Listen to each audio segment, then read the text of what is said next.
ये जो हमारे चारों तरफ इतनी बड़ी, इतनी कॉम्प्लेक्स दुनिया है, इसे हम समझना शुरू कैसे करते हैं? इसका जवाब पता है कहाँ मिलता है? अक्सर सबसे सिंपल जगहों पर। हमारे बचपन के उन लेसन्स में जो असल में हमारे लिए लॉजिक की पहली सीढ़ी बनते हैं। देखिए, किसी भी चीज को समझने के लिए ना सबसे पहले उसे मापना जरूरी होता है, राइट? ये सबसे पहला स्टेप है और यहीं से हम अपनी फिजिकल वर्ल्ड को नापने के लिए जो बेसिक टूल्स होते हैं उन्हें समझना शुरू करते हैं। और शुरुआत होती है दो सबसे कॉमन चीजों से, लिक्विड चीजें और सॉलिड चीजों का वजन। अच्छा, अब किसी भी चीज को मेजर करने के लिए एक कॉमन लैंग्वेज तो चाहिए है ना, ताकि सब एक ही बात समझें। मैथ्स में इसी को हम कहते हैं स्टैंडर्ड यूनिट्स। जैसे लिक्विड्स के लिए ये है लीटर और वजन के लिए किलोग्राम। बस ये बातचीत करने का एक कॉमन तरीका है। और इस पूरी लैंग्वेज का जो सबसे इंपॉर्टेंट वर्ड है वो है ये नंबर, 1000। यही वो मैजिक लिंक है जो बड़ी और छोटी यूनिट्स को आपस में जोड़ता है। 1 लीटर मतलब 1000 मिलीलीटर और 1 किलोग्राम मतलब 1000 ग्राम। बस ये सिंपल सा कनेक्शन ही हर कैलकुलेशन का बेस है। तो चलिए अब इन एब्स्ट्रैक्ट यूनिट्स को थोड़ा एक्शन में लाते हैं। देखते हैं कि कैसे ये सिंपल रिलेटेबल कहानियों के जरिए रियल लाइफ की प्रॉब्लम्स को सॉल्व करने में हमारी मदद करती हैं।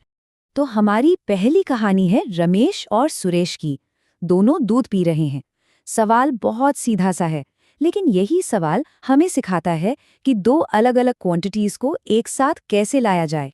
यहाँ सबसे इंटरेस्टिंग पार्ट है इसका लॉजिक। जैसे ही हम शब्द कुल सुनते हैं या टोटल, हमारा दिमाग फौरन समझ जाता है कि भाई यहाँ तो जोड़ना है। ये एक वर्ड और एक एक्शन के बीच का पहला कनेक्शन है जो हम सीखते हैं। मतलब 200 ml और 100 ml एक साथ।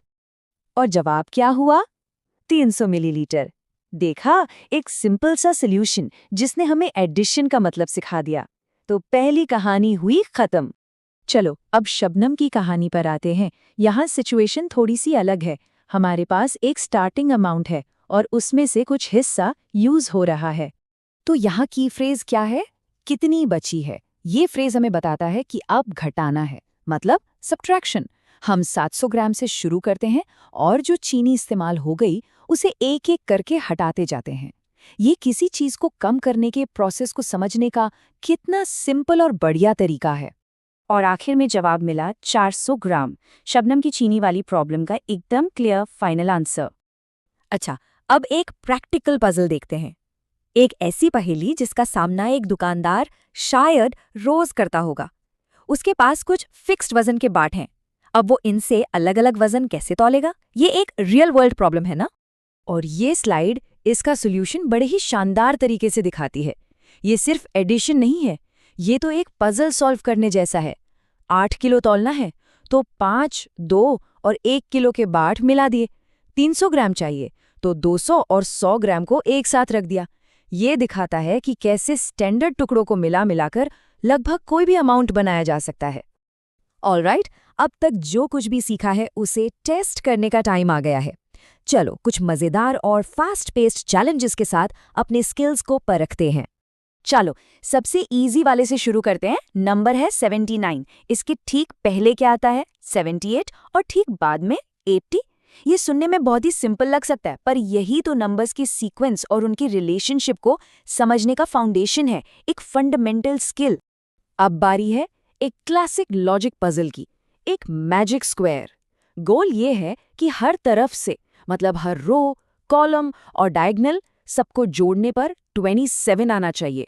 ये सिर्फ कैलकुलेशन नहीं है, ये पैटर्न्स और बैलेंस ढूंढने के बारे में है, जो मैथ्स का एक और बहुत इंपॉर्टेंट हिस्सा है। और ये रहा सॉल्यूशन। देखिए, चाहे किसी भी रो को जोड़ें, किसी भी कॉलम को या फिर डायगोनली, टोटल हमेशा 27 ही आता है। ये अरिथमेटिक लॉजिक का एक ज्यादा कॉम्प्लेक्स पर बहुत ही खूबसूरत एग्जाम्पल है। और अब एक मजेदार और थोड़ा ट्रिकी सवाल जो सोचने पर मजबूर कर देगा। 1 से 100 तक की गिनती लिखते समय 8 का डिजिट कितनी बार आता है? जरा 1 सेकंड सोचिए इसके बारे में। जवाब शायद थोड़ा सरप्राइज कर दे। इसका जवाब है 20। हाँ, 20 बार। ये थोड़ा अजीब लग सकता है, पर इसका रीजन ये है कि 88 जैसे नंबर में 8 का डिजिट 2 बार गिना जाता है। ये अटेंशन टू डिटेल का एक जबरदस्त एक्सरसाइज है। एक और इम्पॉर्टेंट स्किल जो हम बहुत जल्दी सीखते हैं। तो इन सारे एक्सरसाइजेस से हम सीखते क्या हैं? चलिए अब जरा अब बिग पिक्चर देखते हैं और इन सेकंड ग्रेड के लेसन्स को लर्निंग और क्रिटिकल थिंकिंग के बड़े आइडियाज से जोड़ते हैं। तो टेक अवे ये है कि ये एक्सरसाइजेस सिर्फ मैथ्स के बारे में नहीं थे, ये हमारी दुनिया को डिस्क्राइब करने के लिए एक लैंग्वेज सीखने के बारे में थे, ये एब्स्ट्रैक्ट लॉजिक को समझने के लिए कहानियों का इस्तेमाल करने के बारे में थे, ये प्रॉब्लम सॉल्विंग की नींव रखने जैसा था। ये एक उलझी हुई दुनिया को एक स्ट्रक्चर्ड मेजरेबल ऑर्डर में बदलने का पहला कदम था। और आखिर में एक सवाल सबके लिए, वो पहली मैथ्स की कहानी कौन सी है जो याद आती है जिसे सॉल्व किया था? हो सकता है वो दूध के बारे में हो या चीनी के बारे में या शायद कुछ और ही। ये सवाल हमें अपनी अपनी जिंदगी और यादों से जोड़ता है और ये सोचने पर मजबूर करता है कि आखिर हमने लॉजिक लगाना सीखा कैसे।